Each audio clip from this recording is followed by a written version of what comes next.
In this week's drive, we take a big hit and half the field.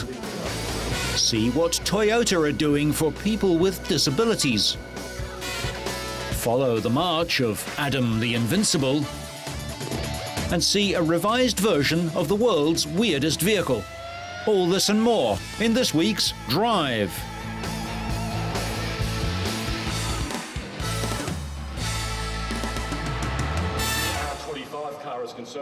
We start in Melbourne this week, where new models are revealed and famous drivers are on show.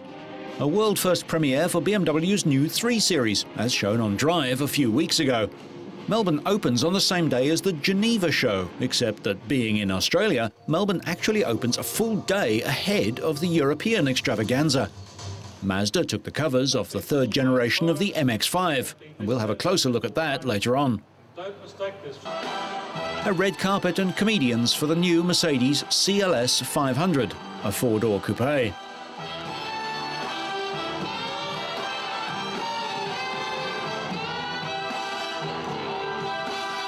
Local General Motors subsidiary Holden concentrated on small cars this year, including the Tigra convertible, now with a folding hard top. Holden builds a unique Australian model, the Commodore, exported to many countries as Pontiacs and Chevrolets. Arch-rival Ford offered variations on the locally designed Falcon, unveiled by supercar champion Marcos Ambrose. Ford hopes the new Focus range will bring them small car success in a domestic market with almost 1 million cars a year. Another Australian model is the TS01, a sporting Camry-based concept. Trapped inside were Formula One drivers Ralf Schumacher and Jarno Trulli. Thank you, Dave. Of course, we've got Jarno and Ralf. Embattled Mitsubishi showed the chunky CZ3 Tarmac Spider concept car. From Subaru comes the B9, their biggest car, now with a very distinctive and controversial grille.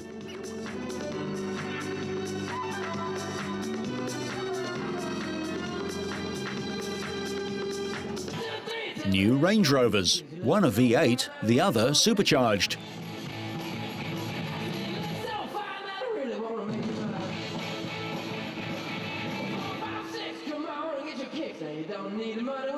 The bold styling of the Renault Scenic MPV didn't slow down Renault racers Giancarlo Fisichella and Fernando Alonso, 1st and 3rd in the Australian Grand Prix.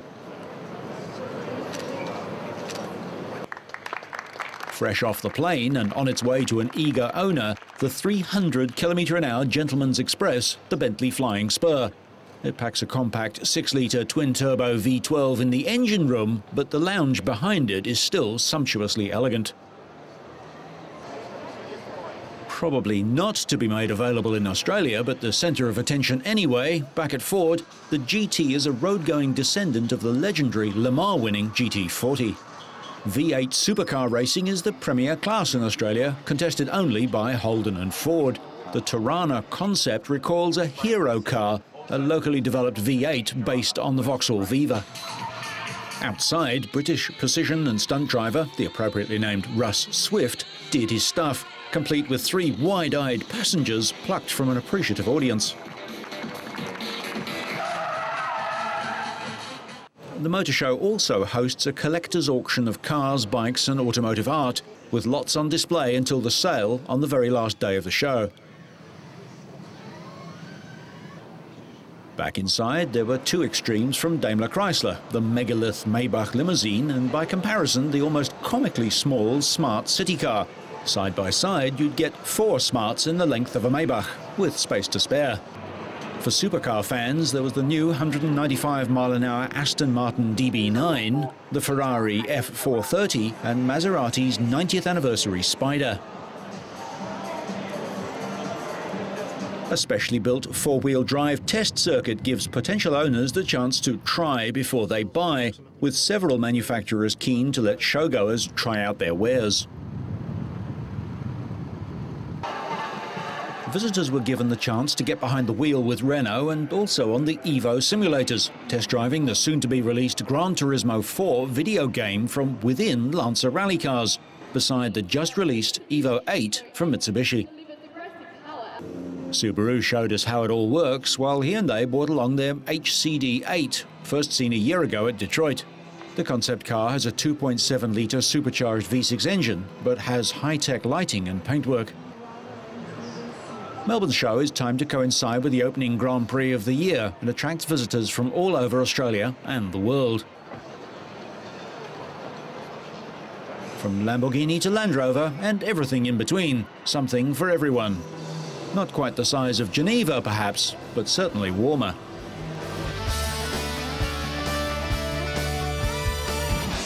The Miami Speedway hosted the first race of the 17-event 2005 Indy Racing League season.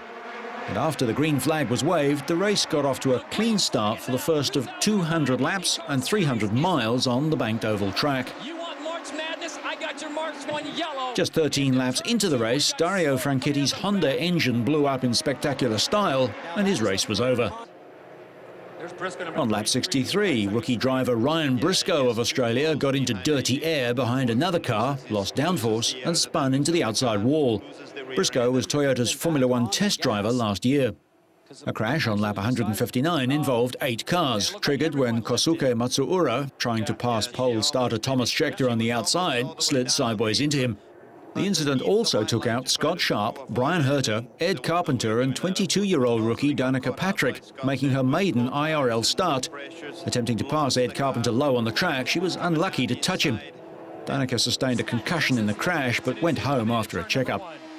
The crash also took out former series champion Scott Dixon of New Zealand. Dixon couldn't avoid Brian Herter, first ploughing into him and then the wall. Dixon won this race in 2003. Yellow flags for 17 laps as the track was cleaned up before a restart with 24 laps left, and Britain's Dan Wheldon pulled clear.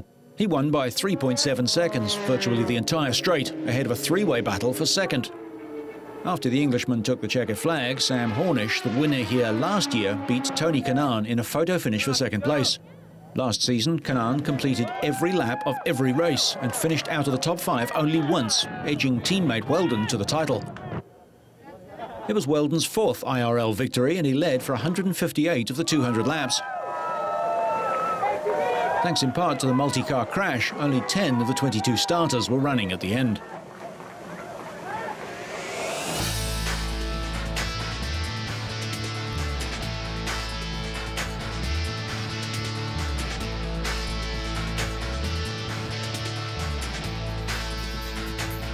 In the early 1980s, Mazda was looking to the future. A competition was held between Mazda North America and Mazda Tokyo to come up with the best design for a sports car. The Japanese worked on a front-engine front-wheel driver with a mid-engined rear-drive alternative, while the Americans chose a front-engined rear-drive concept. The first comparisons took place in April 1984, and the mid-engined idea was scrapped. The Japanese proposed a coupe, while the American car was a roadster with detachable hardtop. To most Americans, a sports car was an open convertible. The coupe would be seen as merely sporty. In late 1984, Mazda America won the competition, and by September 1985, a prototype had been built in England. It was shipped to California and driven through the streets, and the response was enormous. The first car was built in 1989, and since then, over 700,000 have followed. The MX-5, called Miata in some markets, echoes the sports cars of the 1950s and 60s, with a tight, low-to-the-ground body, two-seater cockpit, and that classic ragtop. For 15 years, the MX-5 has kept true to a concept of a pure, lightweight sports car. So, when Mazda engineers set out to develop a high-performance version, they didn't merely make a faster MX-5. Instead, they looked at 5 areas: engine response, handling, driver-vehicle connectivity, appearance, and value. Their changes included a turbocharger with air-to-air intercooler, 6-speed manual gearbox, 17-inch alloy wheels, and many modifications to integrate them all. Inside, there's a choice of black cloth seats or black leather seats with red or silver stitching. A similar leather treatment wraps the steering wheel, gear shift knob, and parking brake lever on all models. There's also a standard 225-watt 6-speaker audio system with an in-dash 6 CD changer and several other interior upgrades. The factory-fitted turbocharger was Mazda's answer to enthusiasts slotting in everything from Mazda's own rotary engine to various V8s. Adding further distinction to the turbo-enhanced MX-5 exterior, are smoke-tinted headlights and a unique rear spoiler. 17-inch Hart wheels mount 205/40W rated tyres. For the first model, red dominated with white the next most popular colour. Today, Grace Green, similar to British Racing Green, delivers a quarter of sales. The final result is a striking vehicle that is much improved in all the areas where the MX-5 already excelled. But time marches on, and the third generation MX-5 was revealed at the Melbourne show, although the designers understood the rule, if it ain't broke, don't fix it, because the new car looks very similar to the model it replaces. Officially revealed a day later in Geneva, the Australians got a sneak preview because a hand-built prototype was in Australia for 3 weeks, shooting global advertising and marketing footage and stills. Mazda wanted this car to be virtually indistinguishable from its predecessors at a distance, and they've succeeded. The change is only becoming apparent as you get closer. Then, the aggressive shark's nose with honeycomb air intake, bigger guards, the high-tech headlights and the new, straighter, more modern lines are apparent. The new car will be powered by a beefed-up version of the familiar aluminium alloy 2-litre 4-cylinder engine, mated to either a short-throw 6-speed manual or automatic gearbox with steering wheel change paddles. The current car's Iron Block 1.8 produces less power and offers a 6-speed manual or 4-speed automatic transmission. There will also be a 1.8 version of the new car with a 5-speed manual box. However, the current turbo version will be discontinued, and there's no sign of a replacement turbo or the speculated rotary-powered version, although much of the MX-5 is common to the RX-8.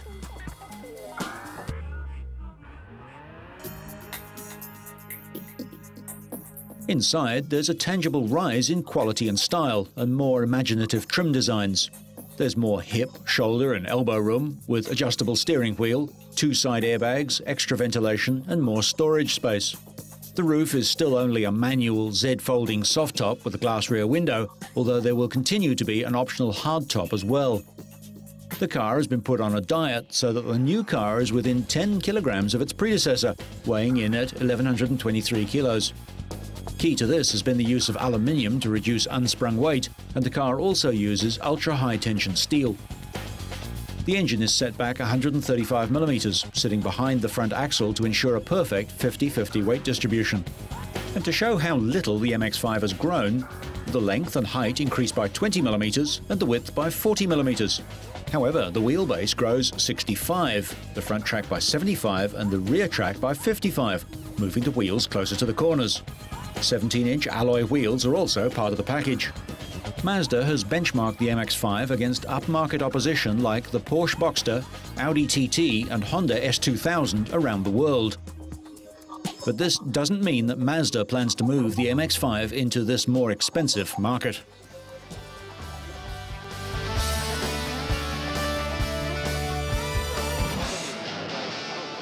The Well Cab is Toyota's innovative take on motoring for people with limited mobility, including the elderly and disabled. The vehicle gives assistance-free access to a mobility-impaired driver and one passenger via remote-controlled, electric-powered sliding doors and an onboard electric lift.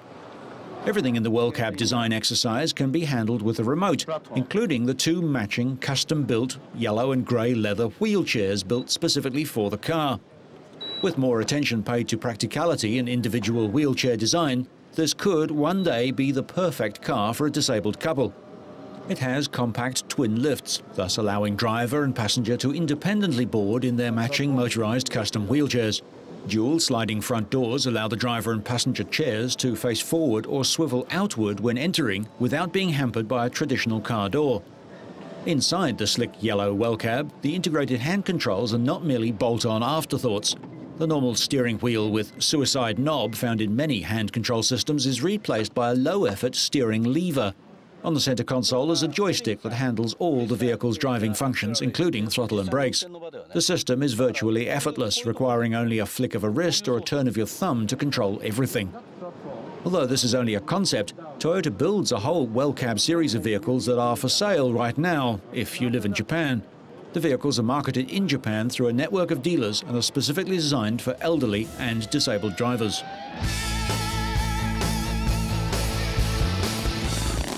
For the first time, Livorno hosted the 9th round of the Indoor World Trials Championship, with riders' skills tested over 7 sections and 1 double lane race. Japan's Takahisa Fujinami impressed in most of the specialized sections, negotiating the various obstacle courses with skill. However, he picked up a maximum 5 penalties for this unceremonious fall. Despite it, the Montesa rider came third overall, his first podium finish since round 4 of the championship. Sherco's Albert Kabastani was looking to narrow the championship lead enjoyed by fellow Spaniard Adam Raga. Raga has been victorious in the first 7 rounds of the season, but Kabastani narrowed his overall advantage to 17 points with a win in round 8 in Lisbon. The pair looked evenly matched for much of the event, and Kabastani's win in the double lane race pushed his rival to the limit.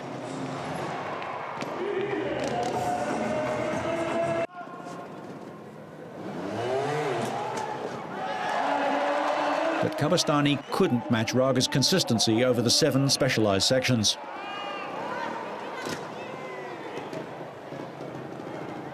Invincible Adam was again sublime from the word go. In the qualifying heat, he collected just 6 points and tackled the final, competing against Albert Kabastani and Takahisa Fujinami. The thrills of the previous 2 rounds vanished, and Adam was so much in control that he reached the closing section with the 8th win of the season already clinched after a great final lap. Another win for the Gas rider took him to 88 championship points, 19 ahead of Kabastani in the overall standings.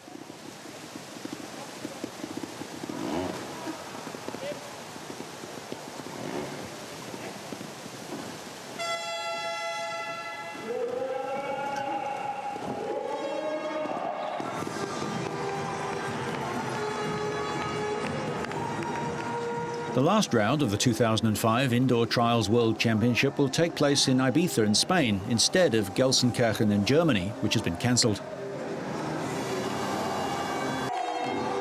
Kabastani was second, while Japanese rider Fujinami came in third. With 3 rounds remaining this season, the 22-year-old Raga can secure the world title for the 2nd consecutive time by winning the 10th round in Buenos Aires in Argentina.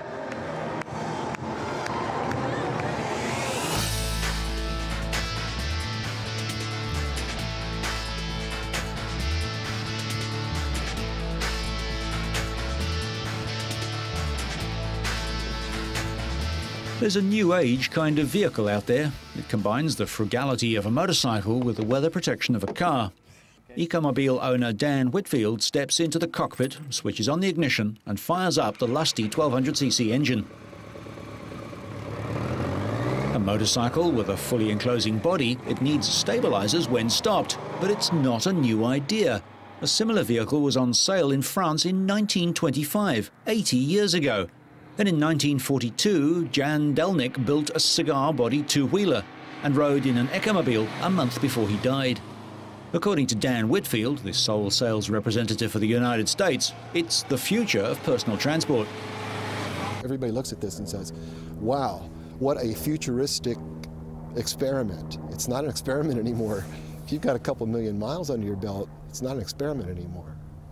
It's real. The Ecomobile, designed by former Swiss airline pilot Arnold Wagner, is driven by a 1200cc BMW motorcycle engine and has a top speed of 265 kilometers an hour. It's very quiet. It's a very smooth ride. You're not exposed to any of the elements that on an open motorcycle you are, but you have the banking through curves, no lateral G-forces, and that's sort of a nice sensation. Again, it's somewhat similar to flying in an aircraft. Only about 100 Ecos have been sold worldwide at a staggering $80,000 each. I use it for transportation to different activities and things that I do. And anytime, I'm going more than 10 miles, I think it's a good reason to use it over my Toyota, which gets 25 miles per gallon, because this gets about 50. The Eco is just one of many recent developments for the environmentally friendly motorist. It follows the release of hybrid vehicles like the Honda Insight and the new Accord, which halves consumption, offers seating for 5 people, and top-of-the-line safety features. A better environment was also Volvo's intention with the V70, which comes complete with a smog-eating radiator. It's coated with a substance that purifies ground-level ozone, the main element of smog. As the vehicle travels, the radiator converts 75% of the ozone flowing through it into oxygen. Based on the Dodge Durango SUV, the Durango Hybrid has also proved that environmentally friendly vehicles can still have appeal. The electric motor results in a full-size SUV with engine performance better than a V8, emissions less than a V6, and a 20% improvement in consumption. Though designed for a different purpose, these vehicles have had more success than the two-wheeled kind, like the Segway, launched with great fanfare in New York in 2001. We'll have more on the Segway in a moment. Motor industry analyst Warren Brown believes the Eco may battle to be seen as more than a quirky motorcycle in a market that's becoming increasingly competitive. In order to get the mass market, you're going to have sex appeal. It has to be packaged properly. It's going to have to service people's basic needs. You know, does it seat 5 comfortably? Can it carry your luggage? You know, can you put an MP3 player in there? You know, do you have a good sound system?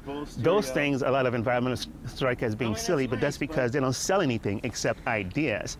If you want to sell a product, then you have to put all of those things in because that's what the market is demanding. The Ecomobile is not just a lifestyle, but a lifetime purchase. The body's made of Kevlar, the material used to make bulletproof vests. One reason it comes with a 25-year guarantee.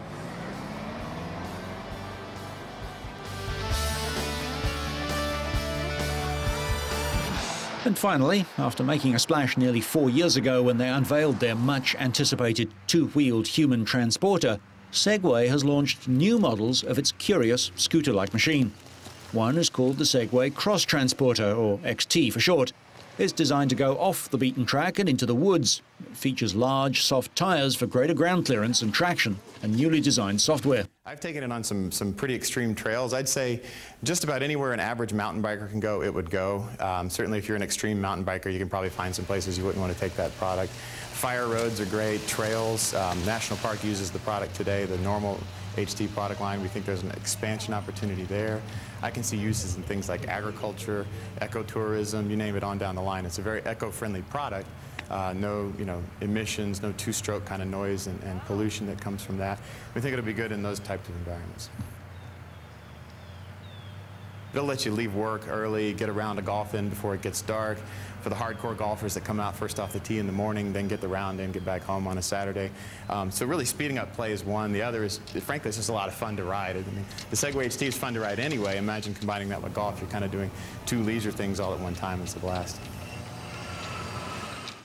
As to whether the hype of changing cities in 5 to 10 years, it's very difficult to do. You can't change a city over a decade typically. It takes many decades. And so we don't think we're off our long-term plans, and we have a good short-term business right now. We're kind of happy with the trajectory we're on. Segway uses gyroscopes and computers to mimic human balance. Users lean forward to move forward, lean back to reverse. In New York's Times Square, it got mixed reviews. I would try one of those on a golf course, definitely, especially if everybody else on the golf course had one. That would be nice. I feel that we need to get our exercise, and we need to do as much on our own as possible instead of getting mechanized. Right now it's a novelty, but I think that this is something that could be very beneficial for a variety of areas of businesses or activities, and I think it would catch on. 1 year. 1 year it's trendy, and then it's out again. And I think would be the same with that.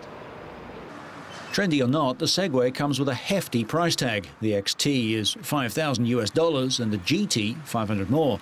But at least you won't get your feet wet. So whether you're out in a one-of-a-kind prototype, throwing away a few million in crash damage, or just desperate for that final parking space, so you stay on track and up to speed, make sure you catch next week's Drive.